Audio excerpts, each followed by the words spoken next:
Hello, and welcome to a Pokemon XD Gala Darkness video, where today we're going to be playing the game with the duo of Zangoose and Seviper. Now, I do think that these Pokemon are going to do very well together, and the main reason for that is because Zangoose is already in the S tier on the tier list, and this will be the first chance I get to actually see whether or not a great Pokemon having a partner will make it better or make it much worse. However, these two are bitter rivals, so I do think that there's a chance that they might end up hurting each other more than helping. So with that, let's go ahead and move on to Zangoose's stats. Zangoose has 73 HP, 115 attack, 60 defense, 60 special attack, 60 special defense, and 90 speed, and gets access to a whole assortment of moves, including normal, bug, dark, fighting, ice, water, grass, electric, fire, fighting, and even ghost and flying. However, unfortunately, it only has a 60 base special attack stat, so it's not really able to use a lot of those attacking types simply because it's not a special attacker. But that's where Seviper comes in with 73 HP, 100 attack, 60 defense, 100 special attack, 60 special defense, and 65 speed. While it doesn't get the same variety of moves, it does have Earthquake, which is very helpful, as well as Flamethrower and Crunch to do more effective damage on the special side. And I think overall it is just fairly solid. Now, there is one thing to note, that because they are rivals, they actually have a lot of differing things, and the main thing to note is that Zangoose has an erratic nature, which means that it's going to level up slowly in the early game, but is going to level up extremely quickly in the late game, whereas Seviper has a fluctuating growth rate, so it's going to level up extremely fast in the early game, but is going to become very slow to level up in the late game. Anyway, moving on to our Zangoose in particular, it has a quirky nature, which is unfortunately a neutral nature, but at least it doesn't lower my attack or speed, so I think I'm fine with that. It gets the ability Immunity, which just prevents being poisoned, which could come in handy. And according to Bulbapedia, it gets Scratch, Lair, Quick Attack, and Swords Dance by level 10. So we move on to our Seviper, which has a docile nature, which is also neutral, but it was the only way for it to get along with Zangoose. It gets the Shed Skin ability, which periodically gets rid of any status conditions, which is very helpful, and according to Bulbapedia, gets Wrap, Bite, and Lick by level 10. So with that, we go ahead and move on, and of course we get through the early game pretty easily. And we go straight into the battle against the old man, and we get to see just how well these two are performing together. Quick Attack is able to take down Abra immediately, and Bite takes down Shroomish with a critical hit, so Seviper isn't letting up. All that's left is the Horsey, a Quick Attack takes it down to half, and Bite finishes it off. So we move on to the Power Rangers. I decide to fight Green, and that's because even though they're doing very well, Zangoose is only level 12, so I want to be able to stack up all the Swords Dances I can, and I'm not exactly sure if I could have done it against any of the other trainers. So with that, let's go ahead and commence a little bit of rambling. I know it's been a little while. So if you are enjoying this video so far, consider liking, and if you have any Pokemon suggestions, please put them down below. Now, I was looking at the channel, and we're nearly at 250 subscribers.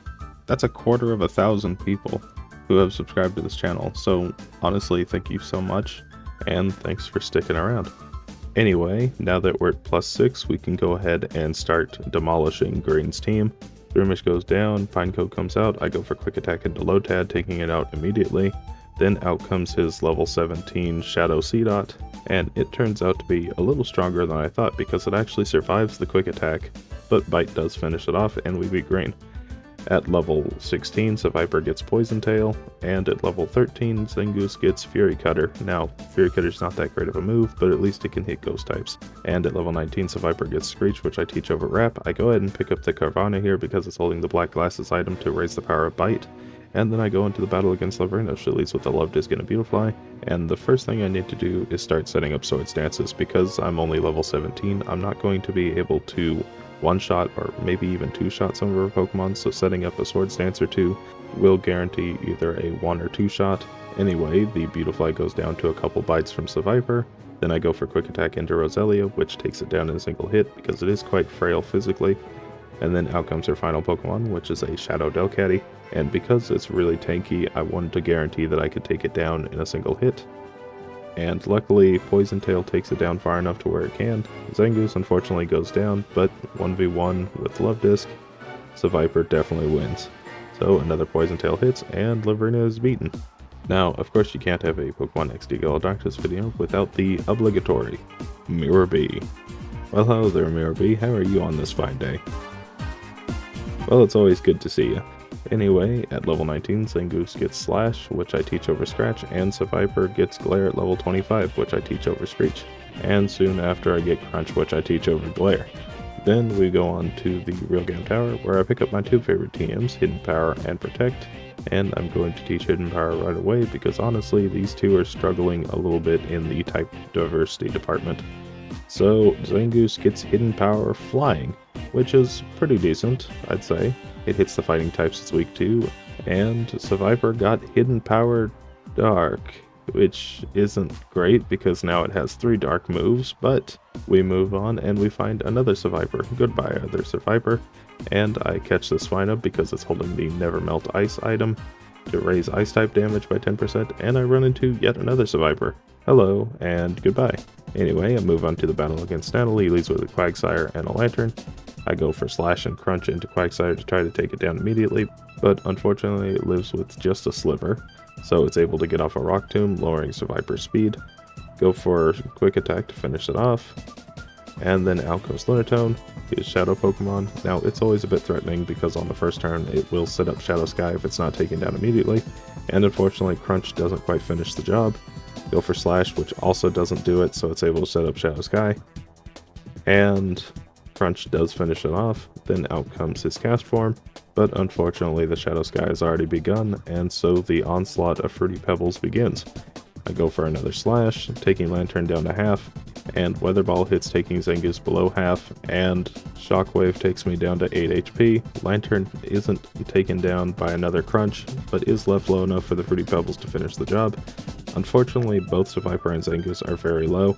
I get a critical hit with Slash though, which takes down the Cast Form immediately, and Crunch takes Matang down to nearly half. Zangoose goes down, and I'm down to 9 HP, but actually I might just be in range to finish it off, and we beat Snaddle on the first attempt. A little lucky, but another level or 2 would have guaranteed the victory. I teach Zangoose Ice Beam, and then of course I run into my rival, Zook.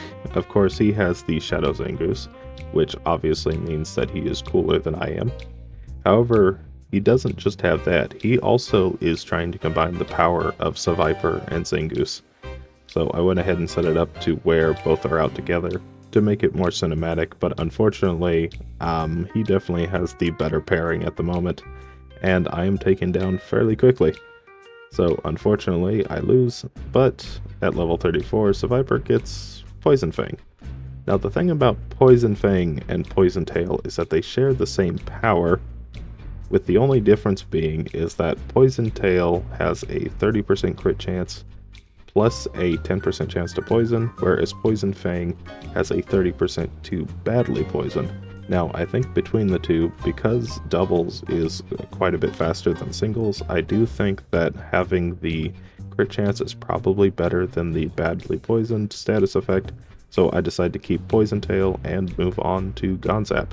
And unfortunately Zangoose didn't get this far because it was taken down by the previous trainer, so I go into the battle, get hit by Fake Out, and am immediately paralyzed, get hit by a crit on the next turn, and Hyper Beam finishes me off.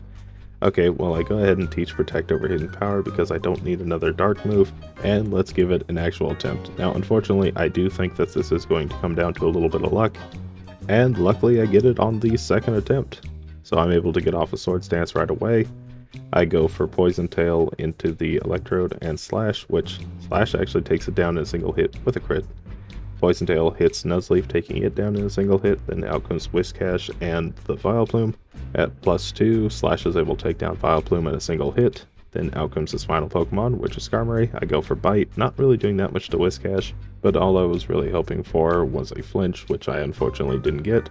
I go for Crunch, which gets a crit and takes it down immediately, and then all that's left is a Skarmory. Go for Slash, which isn't very effective, but it's my best move to deal damage to it. Crunch takes it down to half. Hyper Beam hits getting a crit and taking Seviper down immediately, but Skarmory has to recharge, and Gonzap goes down. Second attempt, so not too bad. And after beating the Team Snag'em leader, I have the confidence and the Snag Machine, and so it is time to take what is rightfully mine from Zook And that is his Seviper, because it is holding the Silk Scarf item that raises all normal type moves by 10%, which will be very helpful considering Zangoose is going to be using mostly normal type moves. And then out comes Seviper once again. Poison Tail takes down Carvanha. Then out comes a Pokemon we hadn't seen yet, Relicanth. I go for Slash into Seviper, which takes it down. And Crunch does half to Relicanth, hits me with a Rock Tomb, not really doing that much damage. And then I go for Call and Crunch to finish it off. So, goodbye Zook, and thank you for the Silk Scarf. Anyway, I run into another Seviper. Hello other Seviper, goodbye other Seviper. And at the top of the pyramid, I teach Seviper Earthquake over Bite, and I teach Zangoose Protect over Hidden Power. So with that, we move on to the battle against Gorgon. He leads with a Lairon and a Celio. I go for Crunch and Slash into the Celio to take it down immediately. And then out comes his Slowking. Now, I am going to double protect this next turn because I'm not exactly sure what Lairon is going to do. And luckily, it decides to go for Earthquake, dealing damage to Slowking. And I think that gives me enough damage so that I can go for Swords Dance this turn and take it down with Crunch. Unfortunately, it's not quite enough, so it does actually survive. And that Earthquake did way more damage than I expected. But because I know I outspeed, I decide to go for Earthquake, which takes down Lairon and the Slowking this turn, which brings out his Ursaring and Shadow Primeape, but I decide to not learn Haze first. Now, Shadow Primeape is a bit of a threat, so is the Ursaring because it does have Brick Break, so I decide to attack both. Luckily, I get a crit Slash taking down Primeape in a single hit, which brings out Shadow Hypno. I go for Crunch into Ursaring, not quite doing half. Brick Break does come out, taking Zangoose down to 14. Go for Protect and Earthquake, which takes down the Ursaring and gets a crit and takes down Hypno. So Gorgon's down, and we move on to the last area of the game, and these two are doing extremely well.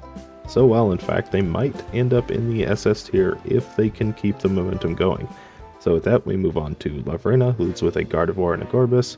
Now, because both of my Pokemon are male, I want to take down the Gorbis immediately so that it doesn't lose Attract. Unfortunately, this does leave Seviper susceptible to Psychic, which it does get hit by, taking it down to 25. Luckily, I do got the leftovers to do a little bit of healing. Roselia goes down to a Slash, out comes Farfetch'd, which is a really annoying Pokemon that I need to take down as soon as possible. Gardevoir goes down to a crit Crunch. I'm not sure if it was necessary, but it probably was. And because Seviper is so low, I go for Protect. I go for Slash, which doesn't quite take down Farfetch'd. And it goes for Shadow Panic, but because Seviper protected itself, I don't get confused. And I go for Ice Beam, which doesn't quite take down Altaria, go for a Crunch to finish off the Farfetch'd. And because I know I'm faster than Altaria, I'm able to Call in the next turn and then finish off Altaria with whatever from Seviper, Crunch in this case, and beat her on the first attempt. Okay, well, I run into another Seviper. Hello, other Seviper. Goodbye, other Seviper. And I run into a Zangoose. Hello, other Zangoose. Goodbye, other Zangoose. At the top of the mountain, I run into Snaddle once again. This time he leads with a Quagsire and a Matang. I go for Swords Dance on the first turn, go for Crunch, which gets a crit but doesn't quite take down Quagsire. Mudshot hits Zangoose, lowering its speed, which is very unfortunate, because you want to be as fast as you can for the final Pokemon. I go for Crunch, which takes Matang down to half. Slash finishes off Quagsire. Then out comes Scizor. Matang hits a Psychic into Seviper, doing quite a lot of damage. And so I need to take down Matang, but also Scizor I don't really want to keep around, so I decide to take down the Matang with Crunch and go for Slash into the Scizor. If it gets a crit, I think I might be able to take it down, which it would have. It hits me with a Steel Wing, not doing as much as I would have thought. Go for Crunch into Solrock. It unfortunately survives with just a sliver of health. But Scizor goes down, out comes Castform, Solrock sets up Shadow Sky. And unfortunately, Zangoose is getting quite low now. I go for Crunch to finish off the Solrock, which leaves his final Pokemon, Shadow Starmie, wide open for an attack. Hopefully Slash is enough to take it down in a single turn. It gets a crit and takes it down, and then all that's left is Castform. Unfortunately, the Fruity Pebbles do finish off Zangoose, but at this point, I think Seviper shouldn't have any trouble finishing off Castform. It survives on just a sliver, it gets a crit in retaliation, but Fruity Pebbles finish it off, and I beat Snaddle on the first attempt. Now moving on to Ardos, he leads with a Shadow Swallow and Alakazam, and depending on how fast we are and how the Swallow wants to act, this will either be very easy or very difficult. Now I do outspeed the Alakazam, but I don't outspeed the Swallow, so it's able to set up Shadow Sky on the first turn. So now Fruity Pebbles are going to be doing damage to everything. I go for a double protect, hoping for a Shadow Half, which it does decide to do, having the HP of everything on the field. Fruity Pebbles once again. And because I know that the Swellow can't attack this turn, and that I can take down the Kingdra with a single crunch, I decide to go for Swords Dance, just to raise my attack to make sure I can take down his final Pokemon with ease. Out comes Heracross. I go for a double protect once again, hoping for another Shadow Half. Unfortunately, Swellow goes for Shadow Break, which isn't great because it usually uses Shadow Half right after doing that. Luckily, it just goes for Shadow Break again, doing almost all of Zangoose's health, but Slash finishes off the Heracross. And then out comes Shadow Electabuzz. Now, as long as I outspeed it, I think I'm fine. Out comes Shadow Snorlax.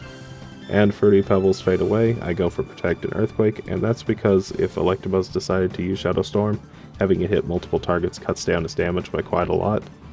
So I'm able to take down Electabuzz with an Earthquake, and then all that's left is the Snorlax, which goes down to a Slash. So Ardos, not too bad. So now moving on to Gorgon once again. He leads with a Slowking and an Ursaring this time. I go for Slash into Slowking and Crunch to take it down, and then out comes Aggron. Now Aggron isn't really a threat because I can Protect an Earthquake, but for some reason it also goes for Protect on this turn, which isn't what it would usually do. But that's alright, it seems that they're just swapping back and forth, so I decide to go for Swords Dance just to raise my attack, and start dealing damage to the Aggron. Go for Slash to finish off Ursaring, and Crunch into the incoming Walrein, which doesn't really do too much damage. Iron Tail hits with a crit, taking Zangoose down. That's a bit unfortunate. Go for Earthquake, which almost takes down the Walrein. It hits an Earthquake right back, doing nearly half my health. Go for another Earthquake, finishing off Aggron, and finishing off the Walrein as well. And then out comes his two Shadow Pokemon, Poliwrath, which always sets up Shadow Sky on the first turn, and Mr. Mime, which is just a powerhouse. It outspeeds, hits me with Shadow Storm, taking me down to 14. And unfortunately Earthquake isn't quite enough to finish it off, so despite surviving the Fruity Pebbles, I go down. But luckily this is the fastest battle to retry because it's literally just 10 steps away. So I go into it once again, go for Crunch, and Swords Dance on the first turn this time. Yeah, I'm going to get hit by Earthquake, but I'm better set up to take down the Ursaring right away, which goes down to a single Slash. Aggron comes out, go for Crunch, taking down Slowking. And now that I know Aggron is going to protect this turn, I can just double into Walrein. Now in case Zangoose gets a crit, I went ahead and used Poison's Tail instead, but apparently it didn't even need a crit to take down Walrein. Out comes Poliwrath, which gets hit by Poison Tail, not doing that much damage. Go for Protect and Earthquake to take down the Aggron and deal damage to Poliwrath, and then out comes his final Pokemon once again. Now with Zangoose here, I should be able to take it down in a single hit, and might even outspeed it. So I go for Slash and Crunch, which it does outspeed, taking it down in a single hit. And why did I go for Crunch? I know that's not very effective. Poliwrath is a fighting type after all, but even a little bit of autopiloting didn't stop us from another victory. We move on to Eldis, who has a Shadow Manectric and Ninjask. Now luckily there is a poison type on the team, so Ninjask decides to go for Dig, so I'm able to Earthquake and Protect on the first turn, which takes down Manectric without any fear of getting hit by any moves from Ninjask. Then out comes Salamence, and I went ahead and equipped the Never Melt Ice item, that way I could do as much damage as I could with Ice Beam, which is enough to one-shot Salamence. Then out comes Flygon. Now Flygon really isn't that much of a threat because it's definitely not as strong as Salamence is, so I will be able to take it down with an Ice Beam. Ninjask goes for Protect, and Flygon goes down, and then out comes possibly the scariest Pokemon, which is Marowak. I go for Crunch just to guarantee that Ice Beam does one-shot, because Marowak always has the possibility to do a ton of damage and even one-shot a lot of bulky Pokemon in one hit. I go for Ice Beam, which does take it down, and then out comes his final Pokemon, which is Shadow Lapras. And unfortunately, because the Shadow Sky is still going, it is going to start attacking immediately, but because I'm at full health, I think I should be fine to double into it, and hopefully take it down. Slash takes it down pretty low, Poison Tail doesn't quite do it. Shadow Storm actually isn't doing as much damage as I thought it would, and now that the Shadow Sky has faded away, it's going to set it up once again. But unfortunately, a crit Silver Wind takes down Zangoose, so now it's Seviper versus Ninjask, which luckily Ninjask is not very bulky, and for some reason it's locked into using Silver Wind instead of Aerial Ace, so I'm able to take it down and beat Eldest on the first attempt. So, moving on to the big box legendary, Shadowlogia, and I go for Slash and Crunch, which Slash is doing about a quarter. Crunch takes it down below half, but I'll need to hit another 2 of those.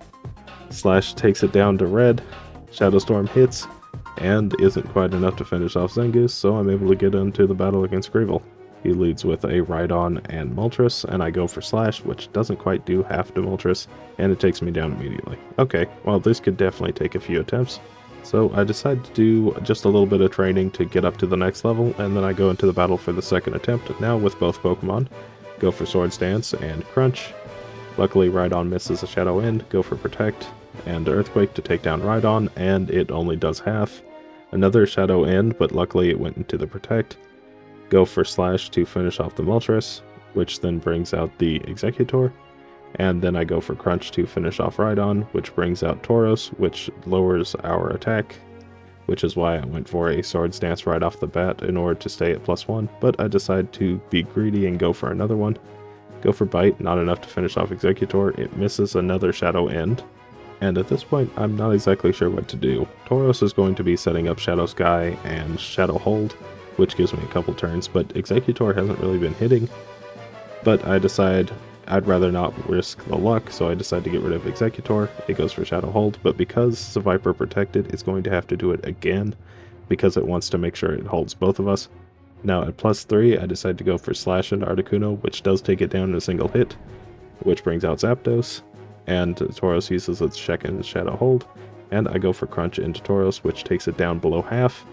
Now because I know Tauros outspeeds Zangoose, I'm going to go for Protect, just to guarantee that I'm safe, to go for Crunch to finish it off, and then all that's left is the Zapdos, which I'm pretty sure I outspeed, and will take down the Slash immediately. So with that, we beat Greevil on the second attempt, which is a bit surprising. I didn't even use my rare candies yet because I thought I was going to have to train a bit for that. But anyway, how well did they do? They beat the game at a time of 7 hours, 39 minutes, and 46 seconds. Zangoose was level 58 and Seviper was level 54, and they fainted 5 times throughout the game, which is incredibly low. So with that, I can easily say that both these Pokemon did incredibly well, and now the real question is, did they beat the solo time of Zangoose, and is the power of friendship truly the greatest power in the world? Well, as it turns out, it actually is, because they find themselves in the SS tier.